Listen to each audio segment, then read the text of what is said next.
Hello friends, I am Anshul and you are watching yours and only yours पैरासा channel AKC learning spot. तो आज हम लोग start करने वाले हैं क्लास 10th फिज़िक्स का एक बहुत ही इम्पॉर्टेंट चैप्टर जिसका नाम है इलेक्ट्रिसिटी। So let's start.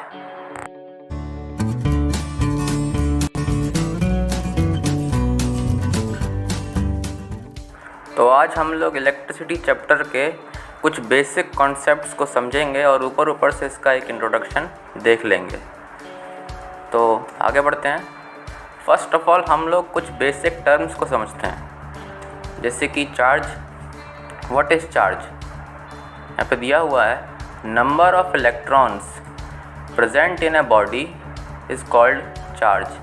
बहुत ही सिंपल सी डेफिनेशन है चार्ज की, बहुत ही शॉर्ट भी है। That is number of electrons present in a body is called charge.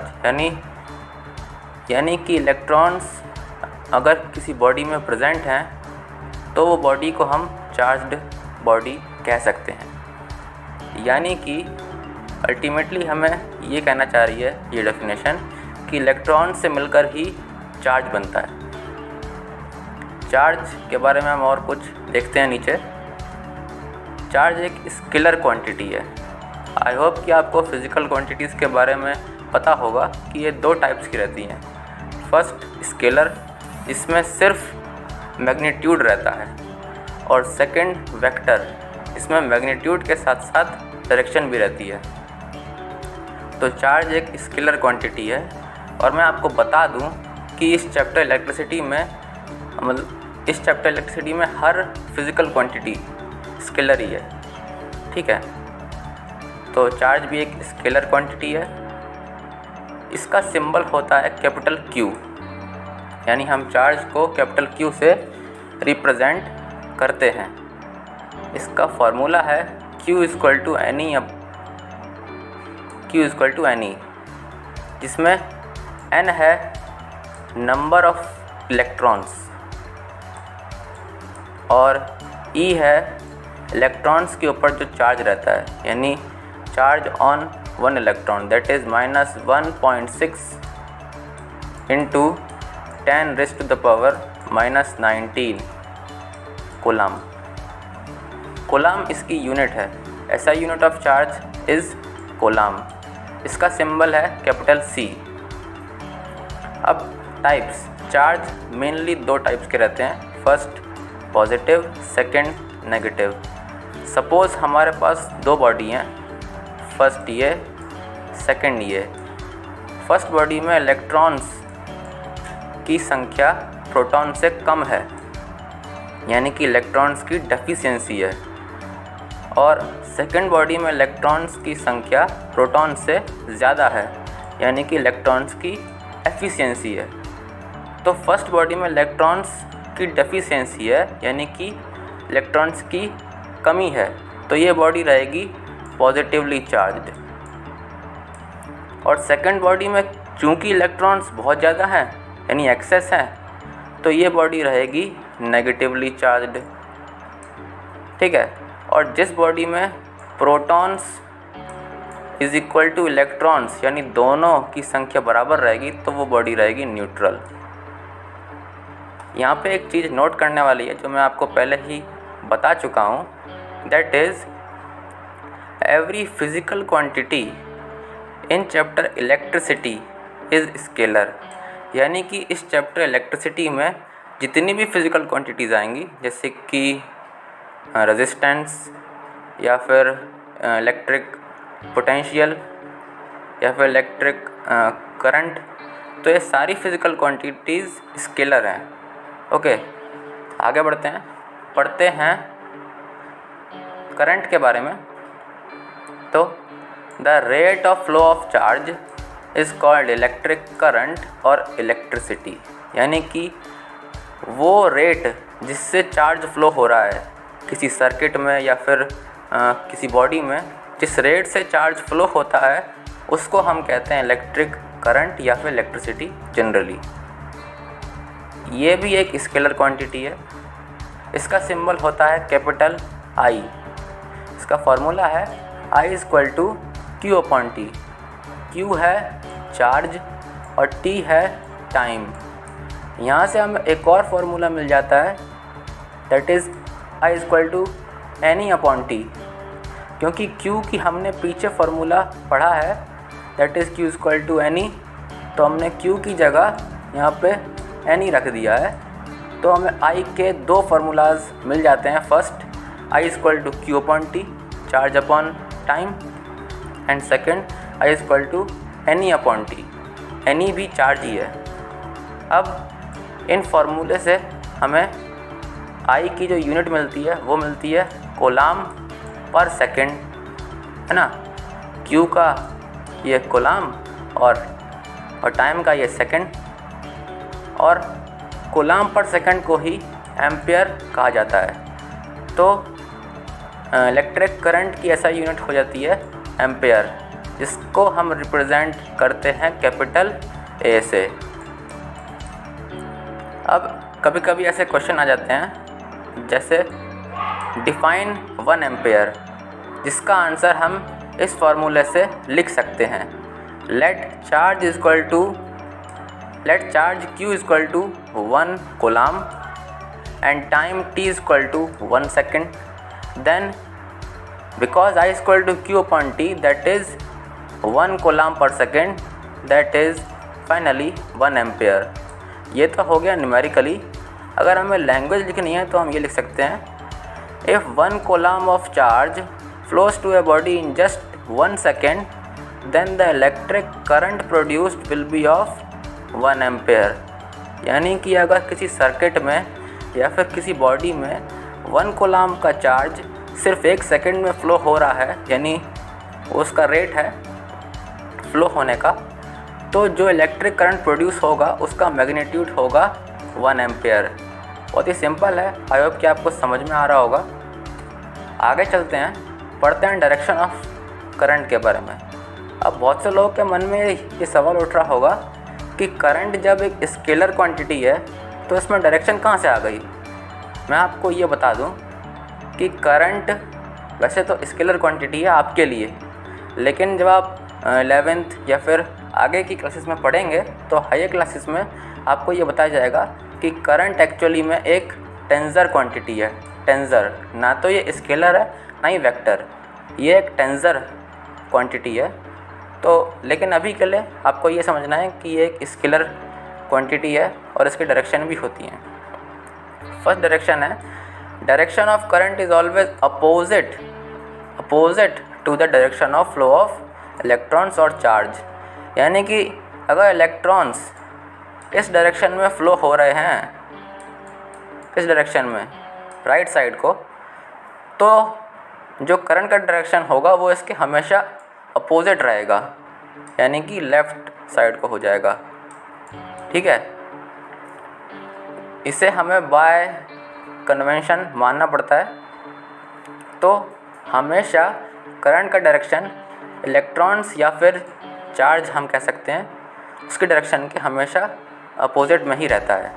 Second है, current always flows from positive terminal that is high potential to negative terminal that is low potential.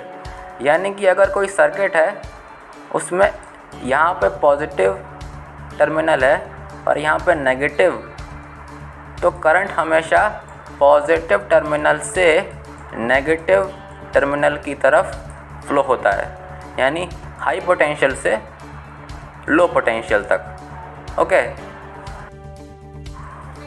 तो अब हम लोग समझते हैं charge के बारे में कुछ और पॉइंट्स यहाँ पे दिए हुए हैं। That is charge at rest, यानी चार्ज अगर रेस्ट में है, यानी कि चार्ज अगर मूव नहीं हो रहा है, रेस्ट पोजीशन में है, तो उस टाइप के चार्ज को हम कहते हैं electrostatic charge. Charge at rest is electrostatic. And charge in motion, अगर चार्ज फ्लो में है, मोशन में है, तो उसको हम कहते हैं करंट इलेक्ट्रिसिटी। सिंपल है। यहाँ पे 2 पॉइंट्स और दिए हुए हैं। Like charges repel each other, यानी कि सेम चार्जेस हमेशा एक दूसरे को रिपेल यानी कि धक्का मारते हैं, यानी कि एक दूसरे से दूर भागते हैं। सपोज़ अगर यहाँ पे कोई पॉजिटिव चार्ज है, यहाँ पे भी कोई पॉजिटिव चार्ज है, तो एक दूसरे को धक्का मारेंगे, एक दूसरे से दूर भागेंगे। इसी को कहते हैं रिपेल करना। माइनस माइनस सेम चार्जेस हैं, लाइक चार्जेस हैं, तो ये दोनों भी एक दूसरे को रिपेल करेंगे इस तरीके से। और on the other hand unlike charges attract each other, यानी कि अगर सेम चार्जेस नहीं हैं, यहाँ पे पॉजिटिव है, सपोज़ यहाँ पे नेगेटिव है, पॉजिटिव चार्ज और नेगेटिव चार्ज एक दूसरे को अट्रैक्ट करेंगे। Unlike charges attract each other, यानी एक दूसरे की तरफ वो अट्रैक्ट होंगे।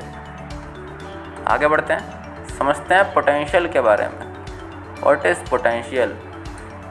यहाँ पे दो टर्म्स हैं, first electric potential, second potential difference.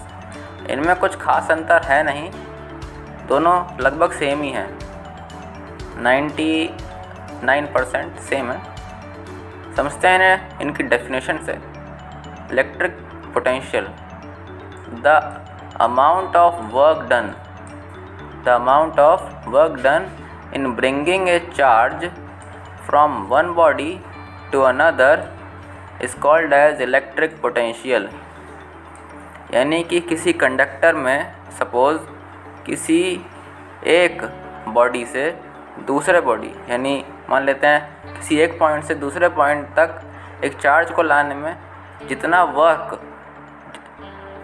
काम करना पड़ता है उसको हम कहते हैं इलेक्ट्रिक पोटेंशियल, उतना इसका मैग्नीट्यूड होता है।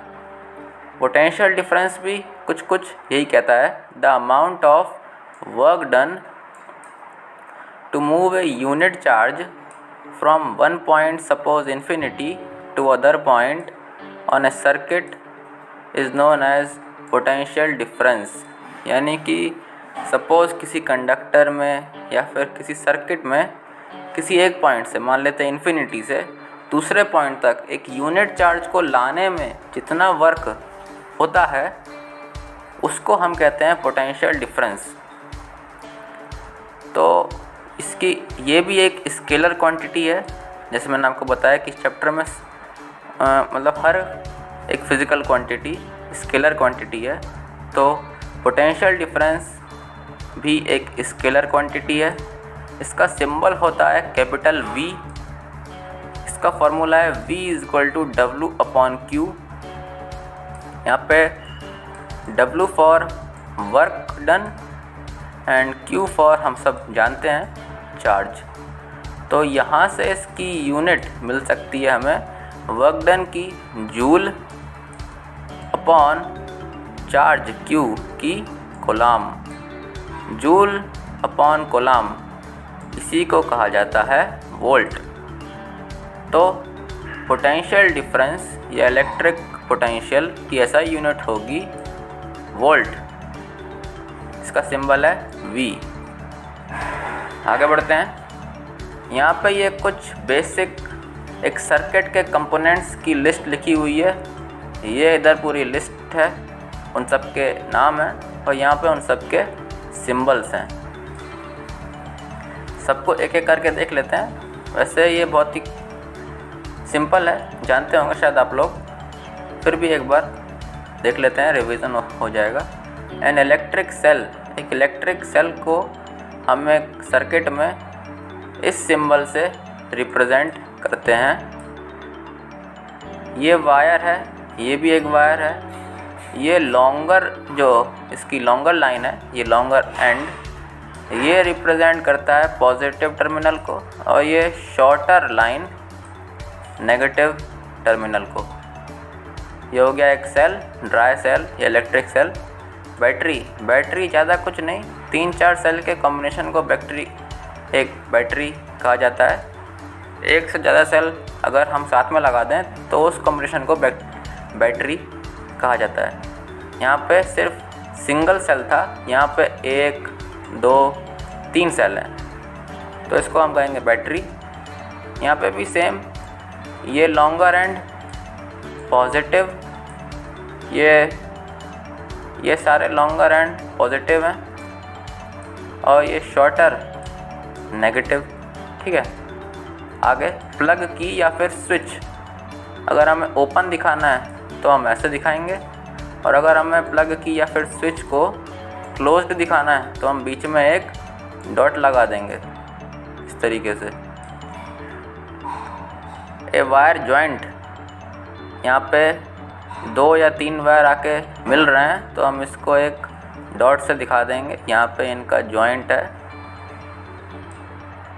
वायर्स क्रॉसिंग विदाउट जॉइनिंग, यानी ये 2 वायर्स एक दूसरे के ऊपर से क्रॉस हो रहे हैं लेकिन वे कांटेक्ट में नहीं है, तो हम यहाँ पे एक जंप दिखा देंगे इस तरीके से। यानी एक ये वायर है, इसके ऊपर से एक वायर जा रहा है क्रॉस करके, तो लेकिन वो इसके टच में नहीं है, वो इससे कांटेक्ट में नहीं है, तो हम एक जंप दिखा देंगे ऐसा वायर में। ये सिंबल इलेक्ट्रिक बल्ब का सिंबल है ये। अगर हमें इसे एक मान लीजिए जलता हुआ यानी एक ग्लोइंग बल्ब दिखाना है तो हम यहाँ पे कुछ ऐसी अपनी कलाकारी दिखा सकते हैं। ये हो जाएगा एक ग्लोइंग बल्ब का सिंबल, या फिर ये भी बल्ब का सिंबल है। ये रजिस्टर के लिए ये सिंबल है, पहले एक सीधी लाइन, फिर बहुत सारे ब्रेकर्स, फिर एक स्ट्रेट लाइन। ये हो गया register with resistance R। Variable resistance, हम रेजिस्टेंस के बारे में अगले वीडियो में पढ़ेंगे, यहाँ पे हम देख लेते हैं बस। वेरिएबल रेजिस्टेंस यानी कि जिसका रेजिस्टेंस वैल्यू सेम ना हो, मतलब वही कांस्टेंट ना हो, वेरिएबल हो, रियोस्टेट इसे कहा जाता है, या फिर रेजिस्टेंस बॉक्स भी कहते हैं इसको, जिसका रेजिस्टेंस की वैल्यू हम ऊपर नीचे कर सकते हैं इसके रेगुलेटर से। तो यहाँ पे हम एक एरो दिखा देते हैं, सेम यही है, बस इसमें हमें एक एरो लगा देना है ऊपर की तरफ, नीचे की तरफ, या फिर जैसे भी ऐसे भी दिखा सकते हैं हम। अमीटर यूज़ होता है करंट के मैग्नीट्यूड को नापने के लिए। एक सर्किट में करंट कितना फ्लो कर रहा है उसके मैग्नीट्यूड को मेज़र करता है ये अमीटर।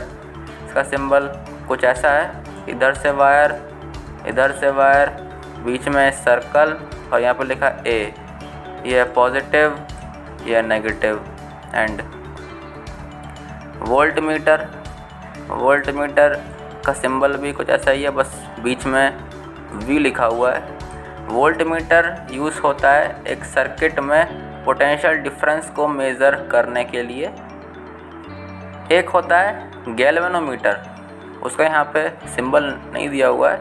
गैल्वेनोमीटर बहुत ही small magnitude of electric current को मेज़र करने के लिए होता है। वो सिर्फ इलेक्ट्रिक करंट को वो सिर्फ डिटेक्ट ही कर पाता है, वो मेज़र नहीं कर पाता है उसकी वैल्यू को। उसका भी सिंबल कुछ ऐसे होता है, बीच में एक सर्कल, इधर एक वायर, यहाँ पे पॉजिटिव, यहाँ पे नेगेटिव, बीच में G फॉर गैल्वेनोमीटर। तो ये थे कुछ बेसिक कॉन्सेप्ट्स इस चैप्टर का इंट्रोडक्शन इलेक्ट्रिसिटी का। हे प्रभु, ये फिजिक्स में कितने सारे लॉज रहते हैं, कहीं मास का लॉ तो कहीं मोमेंटम का लॉ। कभी कभी तो मेरी समझ में नहीं आता है कि ये मैं साइंस पढ़ रहा हूँ या फिर लॉज की पढ़ाई कर रहा हूँ। अब ये ओम्स लॉ क्या होता है, इसे मैं कहाँ से पढ़ूँ? तो दोस्तों, क्या आप लोगों को भी ओम्स लॉ के नाम से डर लगता है या आपको इसका कॉन्सेप्ट समझ नहीं आता?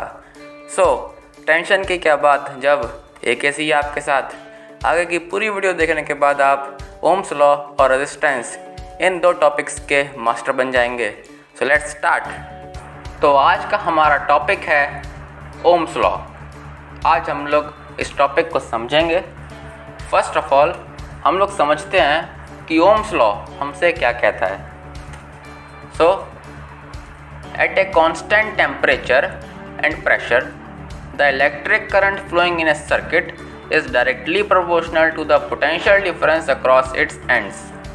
यानी कि according to Ohm's law at a constant temperature and pressure, यानी कि वो सिचुएशन जब टेम्परेचर और प्रेशर दोनों ही कांस्टेंट सेम हो, तो उस कंडीशन में किसी सर्किट में अगर कोई करंट फ्लो होगा तो वो उसके पोटेंशियल डिफरेंस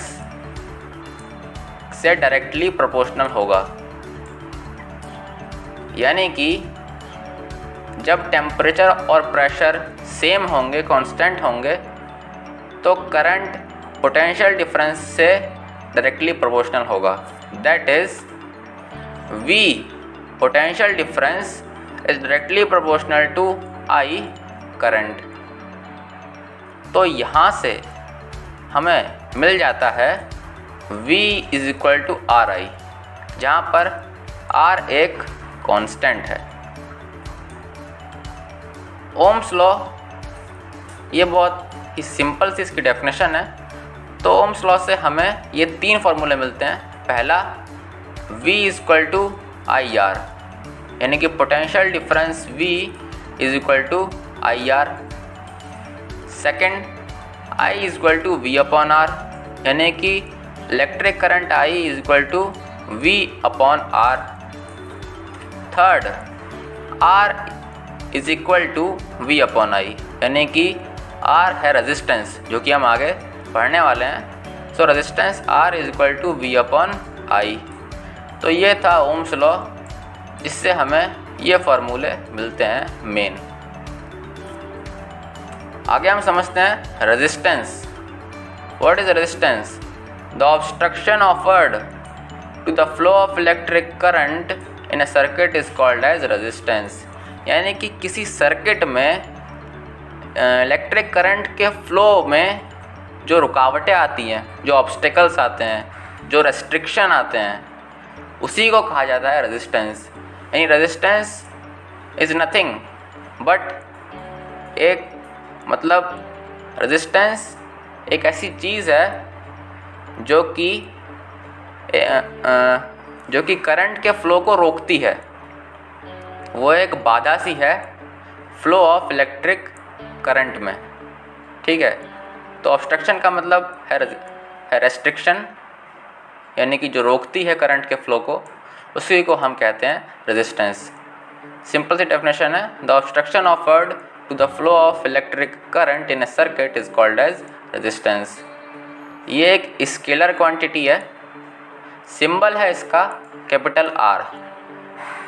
फॉर्मूला है R is equal to V upon I, जो कि हमने पिछली स्लाइड में पढ़ा।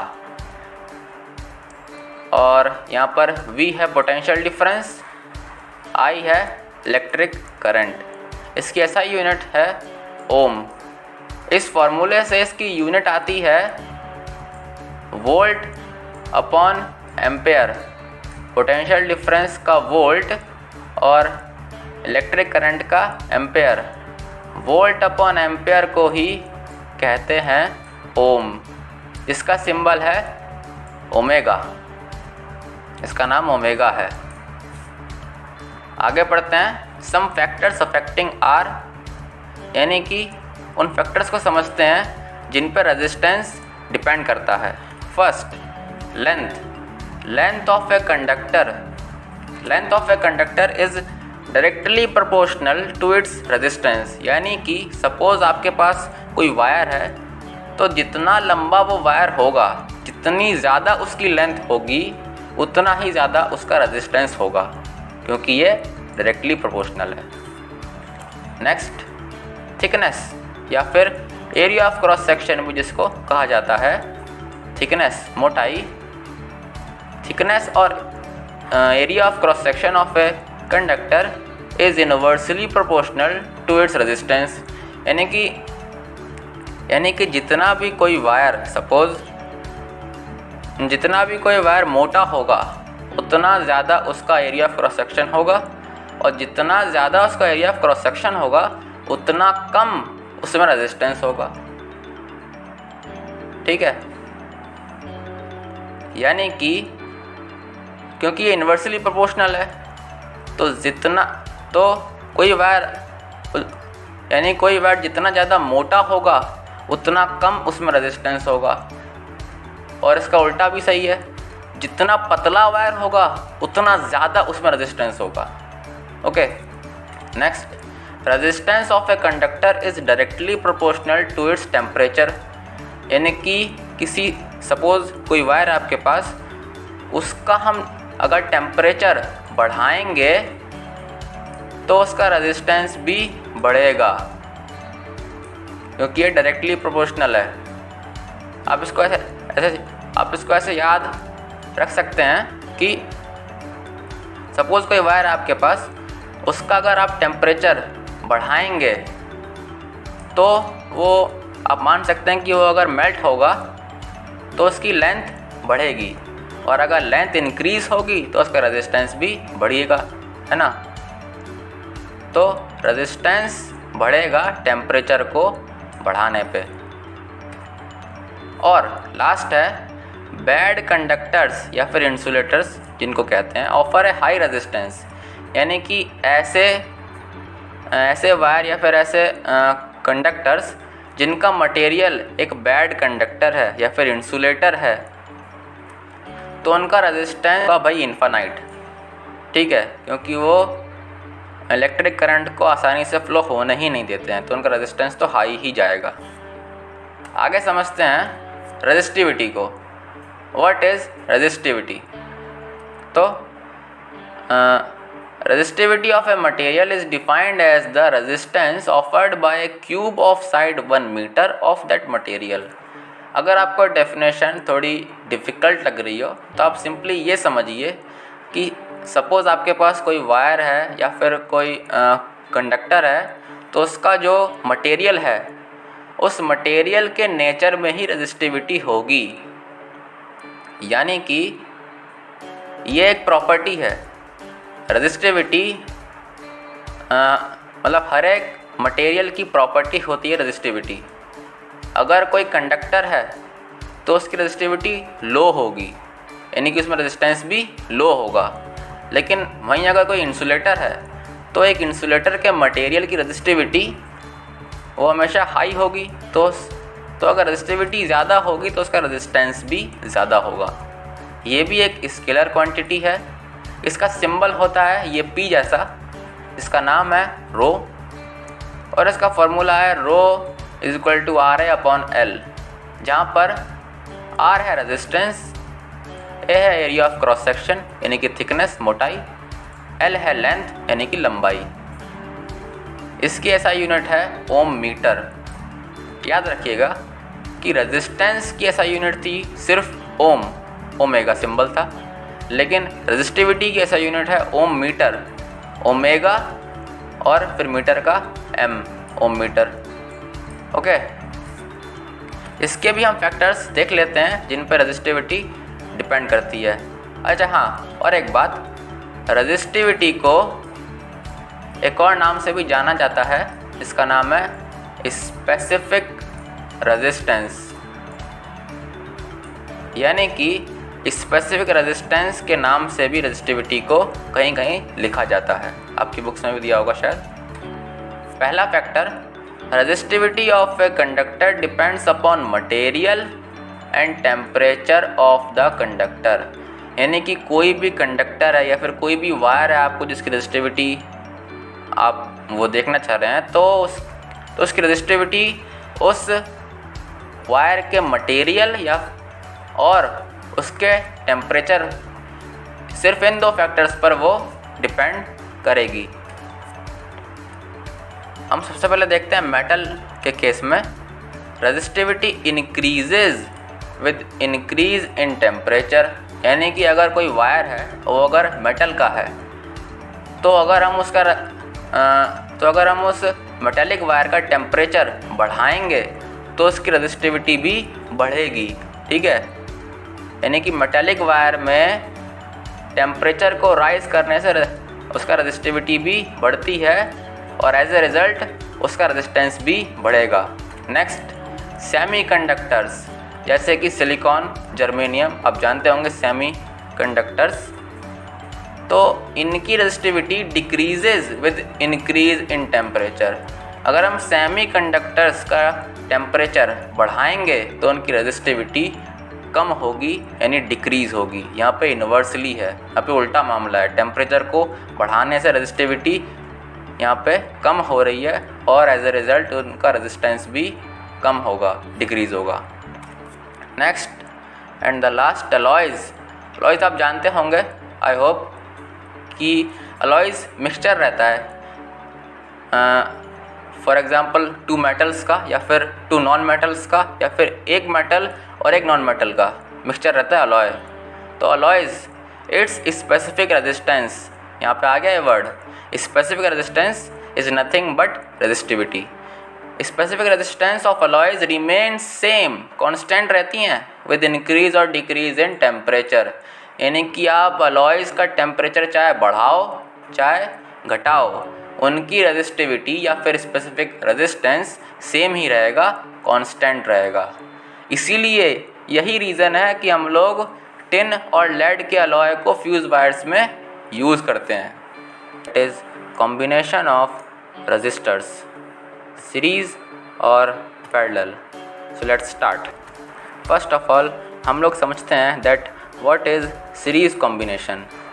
तो the resistors or loads are combined in a series or line and they get same amount of electric current I but unequal amount of potential difference V।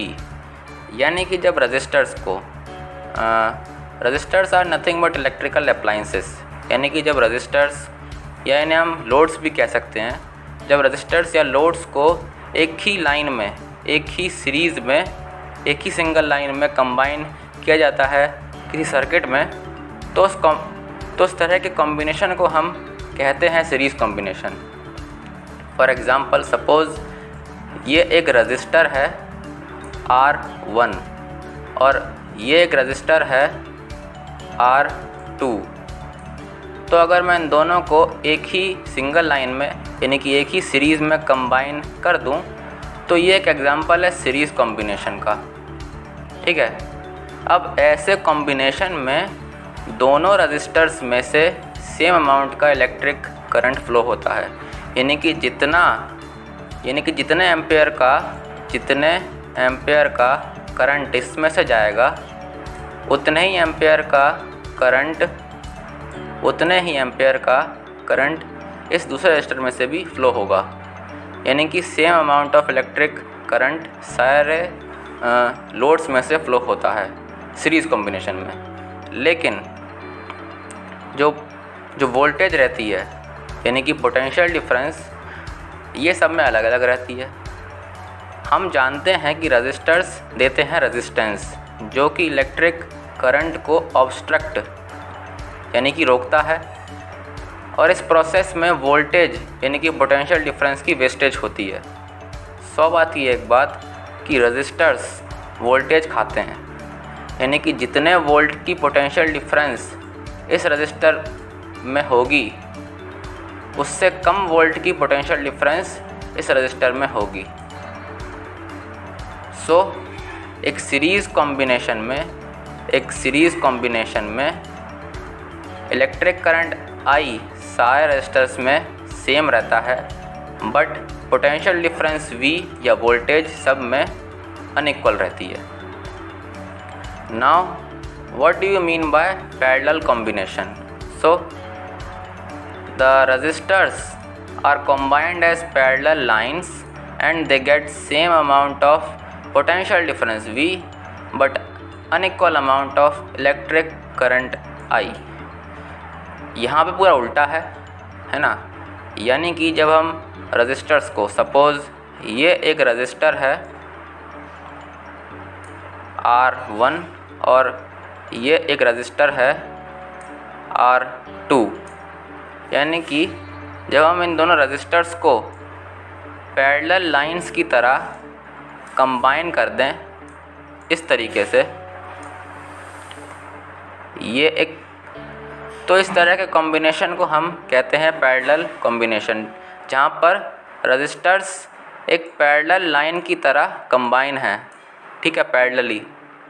ये एक series में तो है नहीं, ये है पैरेलल कॉम्बिनेशन में।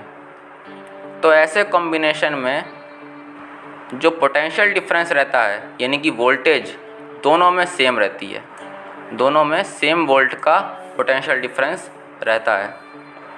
बट यहाँ पे जो इलेक्ट्रिक करंट रहता है वो दोनों में सेम नहीं रहता है, यानी कि जितने एम्पेयर का करंट यहाँ से जा रहा होगा सप्लाई से, वो यहाँ पर जाके इन दोनों में डिवाइड हो जाएगा, यानी कि बट जाएगा। अगर सपोज़ ये वाला रजिस्टर की वैल्यू है 2 ओम और इस रजिस्टर की वैल्यू है 3 ओम, तो जिस का रेजिस्टेंस ज़्यादा होगा उसमें से कम करंट फ्लो होगा, और जिसका रेजिस्टेंस कम होगा उसमें से आसानी से ज़्यादा इलेक्ट्रिक करंट फ्लो हो जाएगा। इसीलिए पैरेलल कॉम्बिनेशन में unequal amount of electric current I flow होता है लोड्स या रजिस्टर्स में से। तो ये थी पैरेलल कॉम्बिनेशन और सीरीज़ कॉम्बिनेशन की मेन कुछ बातें। और अब हम लोग समझते हैं सीरीज़ कॉम्बिनेशन को थोड़ा सा डिटेल में। यहाँ पर एक सर्किट डायग्राम दिया गया है। सपोज़ ये एक रजिस्टर है R1 and let this to be R2 and this load to be R3. R1, R2 and R3, these are 3 resistors in this circuit. ये लॉन्गर एंड है पॉजिटिव टर्मिनल और ये शॉर्टर एंड है negative. तो current इस positive terminal से flow हो रहा होगा और नेगेटिव टर्मिनल की तरफ जा रहा होगा, कुछ इस तरीके से, ऐसे। अब ये एक सीरीज़ कॉम्बिनेशन है, क्योंकि ये एक सीरीज़ कॉम्बिनेशन है, तो सारे रजिस्टर्स में से सेम अमाउंट का करंट फ्लो हो रहा होगा,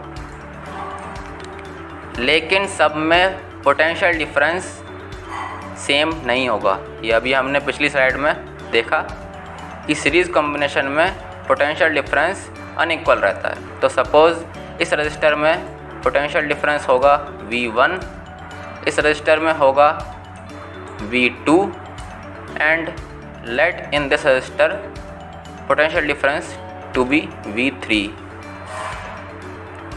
नाउ अब ओम्स लॉ से हम जानते हैं, according to Ohm's law V is equal to IR।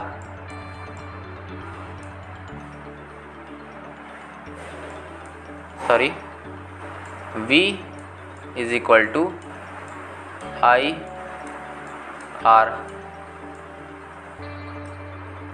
तो हम ये लिख सकते हैं इस सर्किट के बेसिस पे कि V1 is equal to IR1, V2 is equal to IR2 and V3 is equal to IR3।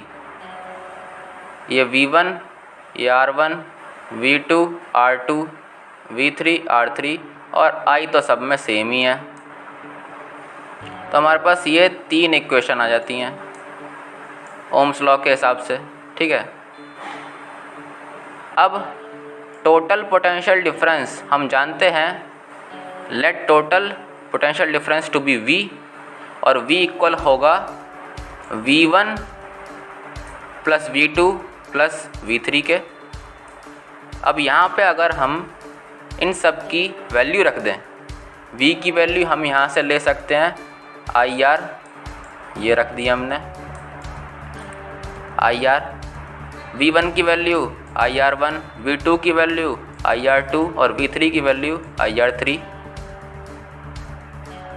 तो अब हम दोनों साइड से I को हम कॉमन ले सकते हैं, सो I से I कैंसल और हमें यहाँ पे टोटल रेजिस्टेंस या फिर equivalent resistance in series combination का एक फार्मूला मिल जाता है, that is R is equal to R1 plus R2 plus R3। ये फार्मूला, इस फार्मूले की हेल्प से हम किसी भी सीरीज़ कॉम्बिनेशन में जो भी इक्विवेलेंट रेजिस्टेंस होगा उसे हम निकाल सकते हैं। सपोज़ ये रजिस्टर है 5 ओम का and this let to be 3 ohm, और मान लेते हैं कि ये रजिस्टर है 6 ओम का। तो इनका इक्विवेलेंट रेजिस्टेंस क्या होगा, इस फार्मूले से हम निकाल सकते हैं, that is 5 plus 3 plus 6 and that is finally 5 3 8 8 6 14 ohm।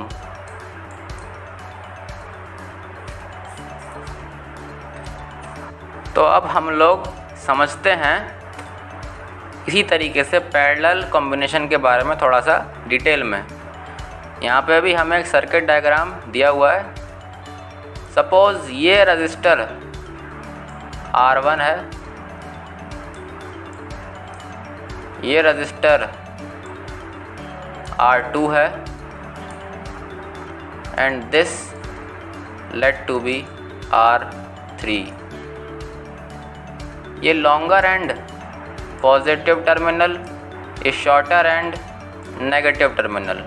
तो करंट पॉजिटिव टर्मिनल से इस डायरेक्शन में इस तरीके से फ्लो हो रहा होगा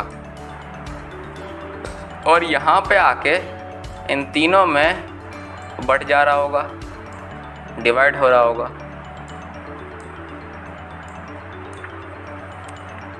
तो अब इस बैटरी की कुछ वोल्टेज होगी, है ना, potential difference, let that to be V।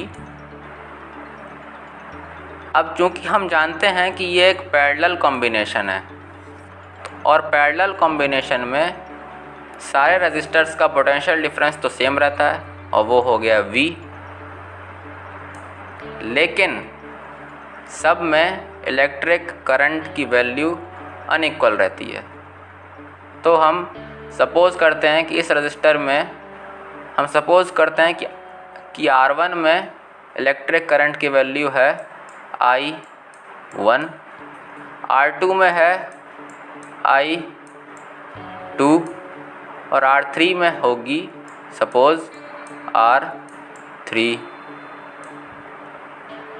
तो इस डायग्राम से, इस सर्किट से हम ये निकाल सकते हैं, that is I1 is equal to V upon R1, I2 is equal to V upon R2 and I3 is equal to V upon R3।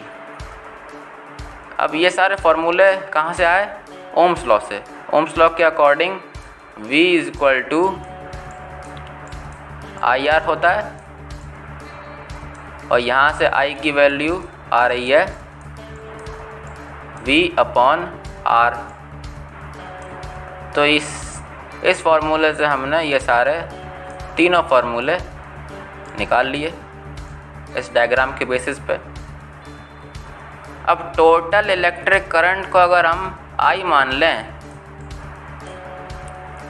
और हम जानते हैं कि total electric current I equal होगा I1 plus I2 plus I3 के।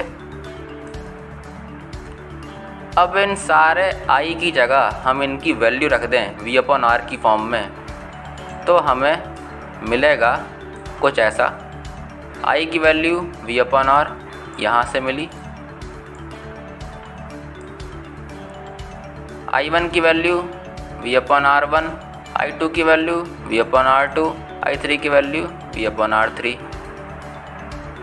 अब इन सब में से अगर हम पोटेंशियल डिफरेंस V को कॉमन ले लें तो ये V से V कैंसिल हो जाएगा और हमें यहाँ से इक्विवेलेंट रेजिस्टेंस निकालने का पैरेलल कॉम्बिनेशन में एक फार्मूला मिल जाता है जो कि है 1/R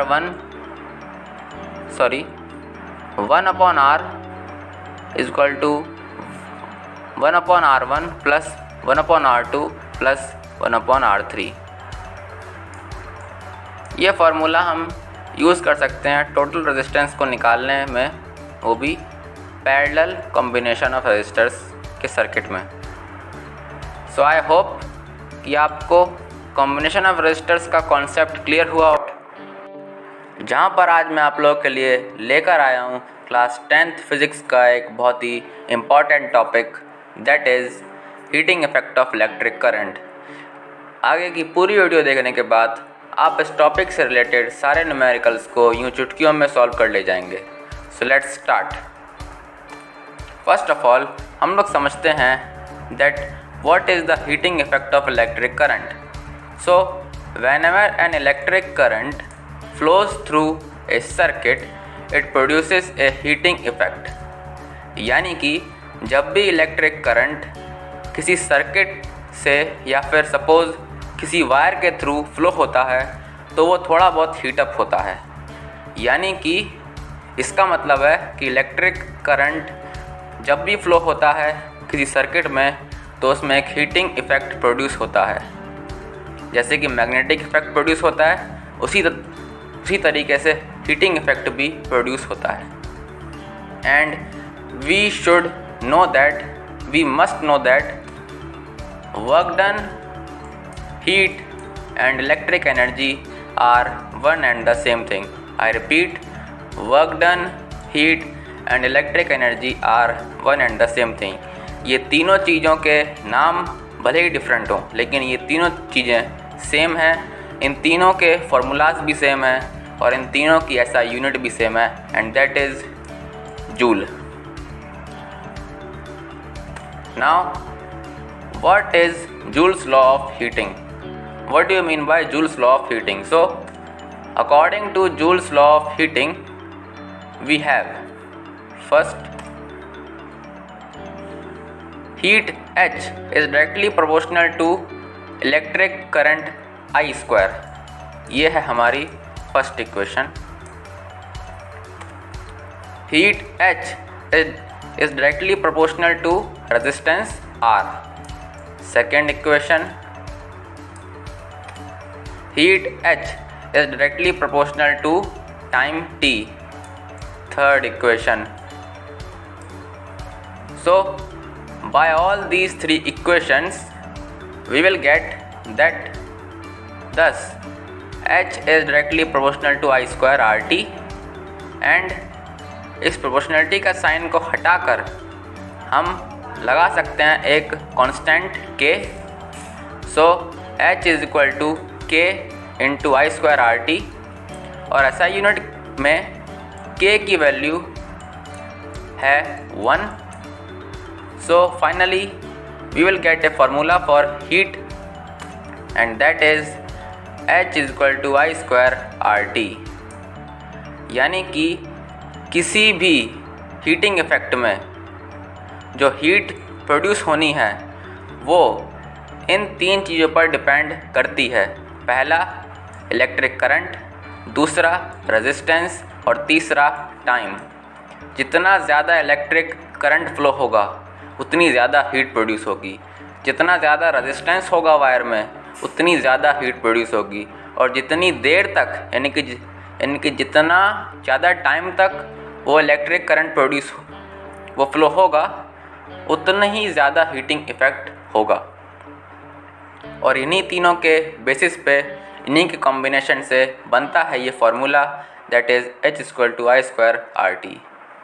इससे हम हीट को कैलकुलेट कर सकते हैं। Now moving on,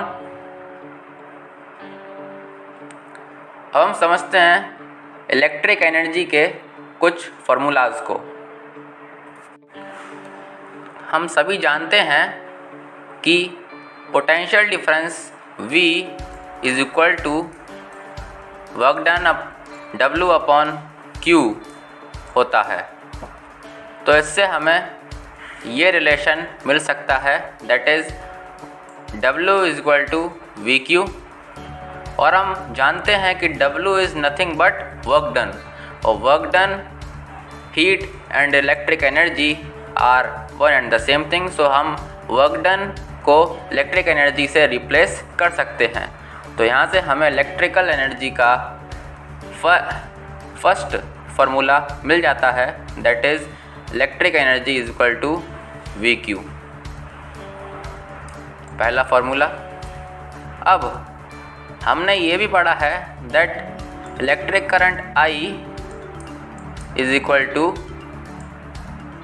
charge Q upon time T, I = Q/T। ये हमने इलेक्ट्रिसिटी चैप्टर में पढ़ा है।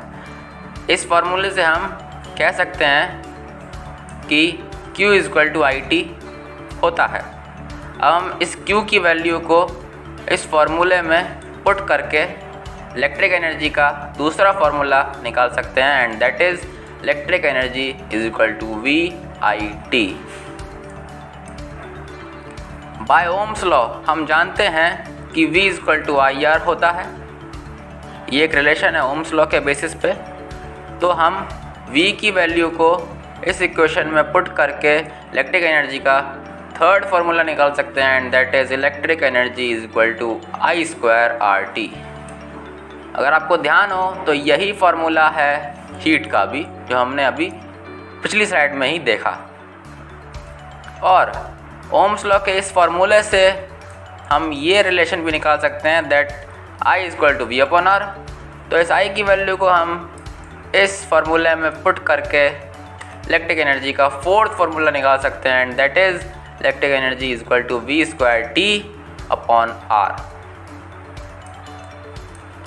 और हम सभी जानते हैं कि power P = work done W/T होता है। Power = work done upon time होता है, और work done, electric energy are same. So power = electric energy upon time. तो हम इस रिलेशन से power = electric energy upon time के रिलेशन से इलेक्ट्रिक एनर्जी का फिफ्थ फार्मूला निकाल सकते हैं, and that is electric energy = power P × time T। ये फार्मूला न्यूमेरिकल्स में बहुत यूज़ होता है, जहाँ पर आपको एक अप्लायंस की पावर दी होगी और वो कितने आवर्स यूज़ हुआ है वो टाइम भी आपको क्वेश्चन में ही गिवन होगा। तो आप इलेक्ट्रिक एनर्जी कंज्यूम्ड निकाल सकते हैं इस फार्मूले की हेल्प से।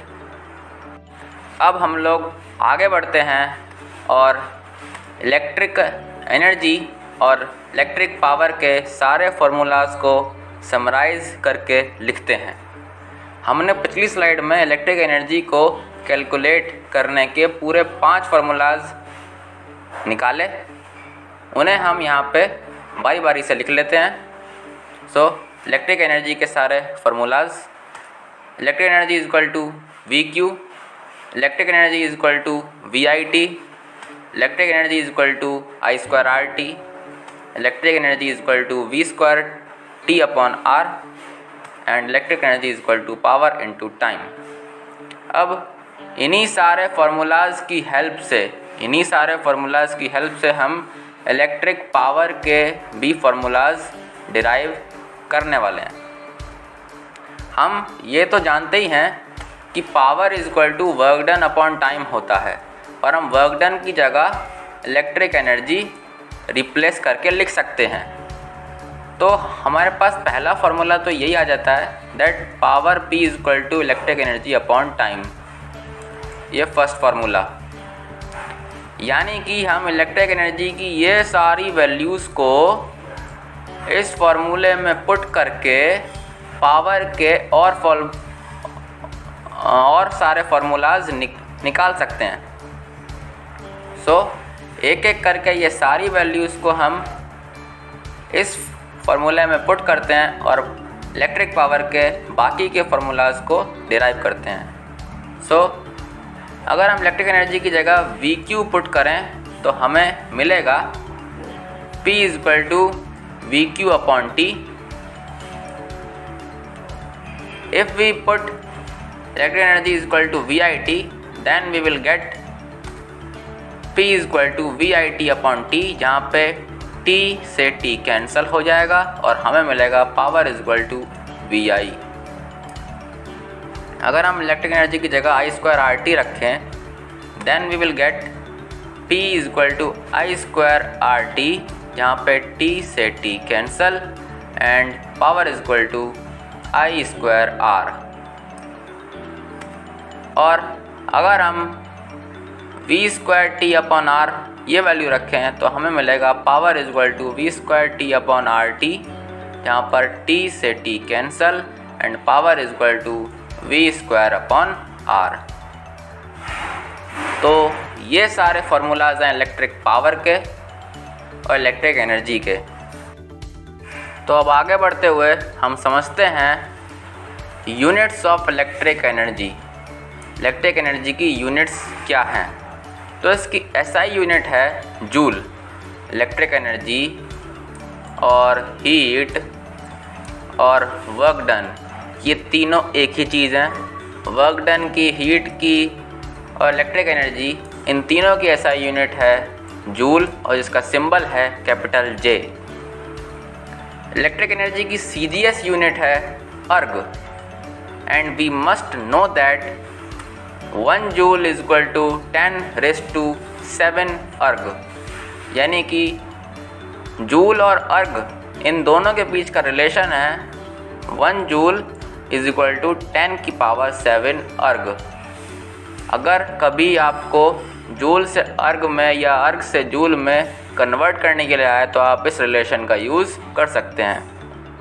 Now we will study that what is commercial unit of electric energy। so पीछे की सारी स्लाइड्स से हम इतना तो जान गए हैं कि electric energy is equal to power into time होता है। पावर की ऐसा यूनिट है वॉट और टाइम का ऐसा यूनिट है सेकंड। लेकिन हम वॉट और सेकंड जैसी छोटी यूनिट्स का यूज़ कमर्शियल पर्पस के लिए नहीं कर सकते हैं, तो हम लेते हैं वॉट की बड़ी unit and that is kilowatt, और सेकंड से बड़ी यूनिट दैट इज़ आवर। तो पावर से किलोवाट और टाइम से आर। तो इलेक्ट्रिक एनर्जी की अभी आ गई है किलोवाट आर यूनिट और इसका सिंबल है kWhr, यानी कि इलेक्ट्रिक एनर्जी की कमर्शियल यूनिट हुई किलोवाट आर। इसको हम यूनिट भी कहते हैं और इसको हम BOT बोर्ड ऑफ ट्रेड भी कहते हैं। ये तीनों ही कमर्शियल यूनिट्स हैं इलेक्ट्रिक एनर्जी के। 1 kilowatt hour is equal to 1 unit is equal to 1 BOT BOT. 1 kilowatt hour, 1 unit और 1 बोट, ये तीनों ही कमर्शियल यूनिट्स हैं इलेक्ट्रिक एनर्जी की और ये इनके बीच का रिलेशन है। ये बोट का फुल फॉर्म है board of trade. B for board, O for of and T for trade, board of trade. तो कमर्शियल यूनिट हो गई इलेक्ट्रिक एनर्जी की किलोवाट आर या यूनिट या फिर BOT बोट। आगे बढ़ते हैं और समझते हैं हमारा last topic and that is relation between SI unit and commercial unit of electric energy, यानी कि इलेक्ट्रिक एनर्जी की SI यूनिट और कमर्शियल यूनिट के बीच का रिलेशन क्या है। कमर्शियल यूनिट और SI unit, we know that 1 kilowatt hour is equal to 1 kilowatt into 1 hour, ये है कमर्शियल यूनिट, हम जानते हैं। यहाँ पर 1 किलोवाट को हम लिख सकते हैं 1000 वाट और 1 आवर को हम लिख सकते हैं 3600 सेकेंड, है ना, 60 इंटू 60 सेकेंड्स।